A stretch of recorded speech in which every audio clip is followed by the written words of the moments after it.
جنات پر ایمان بھی، ایمان کا مطلب یہ یقین رکھنا کہ جنات کا وجود ہے، یہ بھی ایمان کا حصہ ہے۔ جنات کا منکر بھی اسلام سے خارج ہے، کیونکہ قرآن مجید سے، احادیث سے، تواتر سے یہ بات ثابت ہے کہ اللہ نے ایک مخلوق آگ سے بنائی ہے، ایک مخلوق بنائی ہے نور سے، جس کو کیا کہا جاتا ہے؟ فرشتہ۔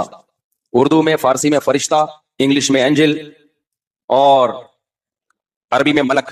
عربی میں کیا کہتے ہیں؟ ملک، جس کی جمع ملائکہ ہوتے ہیں، ملائکہ تو بہت آتا ہے نا قرآن مجید میں۔ تو گورے بھی مانتے ہیں اس کو، کیونکہ یہ تو آسمانی کتابوں سے، تواتر سے ثابت ہے۔ تو اب یہ فرشتہ چونکہ مادی مخلوق نہیں ہے تو ہمیں وہ مخلوق نظر نہیں آتی۔ اب سائنس کا یہ کہنا ہے، سائنس تو یہاں تک بھی سائنس مادی چیزوں پہ تحقیق کر سکتی ہے بھائی جان، کچھ چیزیں سائنس کی دسترس سے کیا ہیں؟ خارج ہیں۔ اگر وہ دلائل سے ثابت ہو جائیں، دوسرے دلائل سے، تو ان کو مان لیا جائے، نہیں ثابت ہو تو نہیں مانا جائے۔ اب سارے پیغمبروں نے فرشتوں کے وجود کا بتایا ہے، حضرت موسیٰ، عیسیٰ علیہ السلام، موسیٰ علیہ السلام، داؤد علیہ السلام، تواتر سے، تبھی یہود و نصارہ اور مسلم سارے متفق ہیں کس کے وجود پر؟ فرشتوں کے۔ اسی طرح اللہ نے ایک مخلوق کو آگ سے بنایا، اس کو کیا کہا جاتا ہے؟ جن۔ چونکہ وہ انسانوں سے چھپی ہوئی ہے اس لیے اس کو کیا کہا جاتا ہے؟ جن۔ جن چھپی ہوئی چیز کو کہتے ہیں۔ مجنون کسے کہتے ہیں؟ جس کی عقل چھپی ہوئی ہو، پردہ پڑ گیا ہو، دیوانہ ہو گیا ہو۔ جنین اس بچے کو کہتے ہیں جو ماں کے پیٹ میں ہو، وہ بھی چھپا ہوا ہوتا ہے نا۔ فلما جن علیہ اللیل، قرآن کہتے ہیں جب رات چھا گئی، اندھیرا کر دیا رات نے، تو ہر وہ چیز جو چھپی، جنون اسی سے نکلا ہے۔ جنون پاگل ہو گیا نا، گویا دماغ ہی غائب ہو گیا ہے، ٹھیک ہے نا۔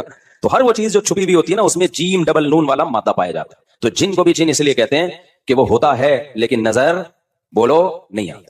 تو اس کے بارے میں ہمارا عقیدہ کیا ہے جو اسلام نے ہمیں بتایا ہے؟ بھائی جنات بھی مکلف ہیں اعمال کے، ان میں اچھے بھی ہوتے ہیں اور ان میں برے بھی ہوتے ہیں۔ البتہ شیطان ایک ایسا جن ہے جو برا ہے، ہر جن برا نہیں ہوتا، لیکن شیطان ایک برا جن تھا جو اڑ گیا تھا نا، وہ پھٹے ماضی میں لگا تھا اور قیامت تک کھڑا ہی رہے گا، اس کی نسل بھی ایسا ہی ہے۔ لیکن جنات میں اچھے بھی ہوتے ہیں اور جنات میں برے بھی ہوتے ہیں۔ جنات تعلیم کہاں سے لیتے ہیں؟ انسانوں سے لیتے ہیں۔ جنات میں کوئی الگ سے پیغمبر نہیں آتے، انسانوں ہی کو اللہ نے یہ فضیلت دی ہے کہ جنات فالو کس کو کریں گے؟ انسانوں کو۔ تبھی جتنے مذہب انسانوں میں ہے نا، اتنے ہی مذہب کس میں ہے؟